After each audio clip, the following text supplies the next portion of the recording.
अस्सलाम वालेकुम दोस्तों, फैसल टीवी में खुश आमदीद। दोस्तों ज़रा तसव्वुर करें एक ऐसे शहर का जहां हर चीज़ तरतीब के साथ मौजूद थी। सीधी सड़कें, पक्की ईंटों से बने हुए घर, निकासी आब का ऐसा जदीद निज़ाम जो आज के दौर में भी हैरान कुन लगता है, और हर चंद घरों के फासले पर कुएं। ये सब इस बात का सबूत देता था कि यहाँ एक मुनज़्ज़म और बाशऊर मुआशरा आबाद था। दोस्तों इस शहर का नाम था मोइंजोदड़ो। तकरीबन 2500 कबल मसीह में ये शहर वादी सिंध की तहजीब का मरकज था, जहाँ हजारों लोग एक मरबूत निज़ाम के तहत जिंदगी गुजार रहे थे। सुबह के वक्त शहर जागता तो हर तरफ जिंदगी नजर आती। लोग अपने कामों के लिए निकलते, बाजार आबाद होते और अनाज के गोदामों में जखीरा किया गया गल्ला इस बात की निशानदही करता कि यहाँ न सिर्फ रिहाइश बल्कि एक मुकम्मल मुआशी निज़ाम भी मौजूद था। वजन और पैमाइश के बाकायदा उसूल, मोहरें यानी स्टैंप्स और दूर दराज इलाकों से तिजारत, ये सब जाहिर करता है कि ये शहर अपने वक्त से कहीं आगे था। मगर फिर आहिस्ता आहिस्ता हालात बदलने लगे। ये तब्दीली किसी शोर या अचानक हादसे के साथ नहीं आई, बल्कि खामोशी से अपने असरात दिखाने लगी। दरियाए सिंध जो इस शहर की जिंदगी था,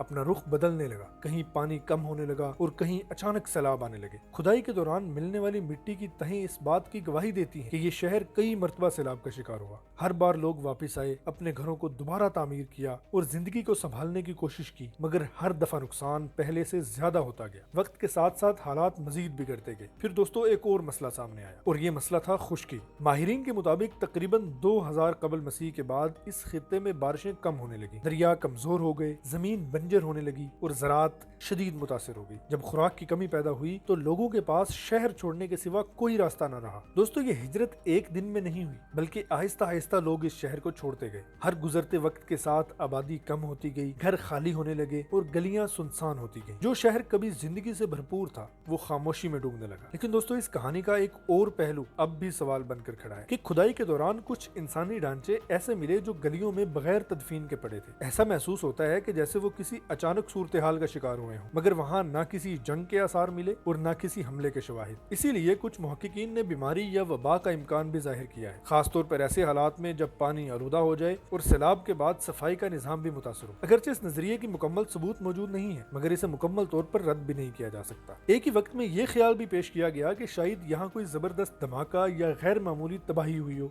लेकिन जदीद साइंसी तहकीक ने इन तमाम दावों को गलत साबित किया। ना कोई ताबकारी के आसार मिले और ना किसी धमाके के शवाहिद। हकीकत यही मालूम होती है कि मोहिंजोदड़ो किसी एक लम्हे में खत्म नहीं हुआ, बल्कि ये एक तवील और खामोश जवाल का शिकार हुआ। पहले सैलाब आए, फिर पानी कम हुआ, फिर जमीन ने साथ छोड़ दिया और आखिरकार इंसान ने भी। एक और दिलचस्प बात यह है कि इस शहर में किसी बादशाह का अजीम महल या ताकत की वाज़ेह अलामत नहीं मिली। इससे अंदाजा होता है कि ये मुआशरा शायद नज़्म ज़ब्त और इज्तिमाई निज़ाम पर कायम था, लेकिन जब यही निज़ाम कमजोर पड़ा तो इसे संभालने वाला कोई एक मरकज या कोई एक बड़ा मौजूद नहीं था। आज जब हम इन खंडरात को देखते हैं तो महसूस होता है कि जैसे ये खामोश दीवारें भी कुछ कहना चाहती। ये एक ऐसी तहजीब की कहानी सुनाती हैं, कुदरती तब्दीलियों के सामने ज्यादा देर कायम न रह सकी। ये सिर्फ माजी की दास्तान नहीं है, बल्कि एक सोचने पर मजबूर कर देने वाली हकीकत भी है। अगर एक इतना मुनज़्ज़म और तरक्की याफ्ता शहर पानी, माहौल और वसाइल की कमी की वजह से खत्म हो सकता है, तो क्या आज के जदीद शहर वाकई महफूज है, या फिर हम भी आहिस्ता आहिस्ता इसी रास्ते पर चल रहे हैं? शायद फर्क सिर्फ वक्त का है, अंजाम का नहीं। वस्सलाम। इस वीडियो में इतना ही, मिलते हैं इंशाल्लाह नेक्स्ट वीडियो में। तब तक के लिए अल्लाह हाफिज।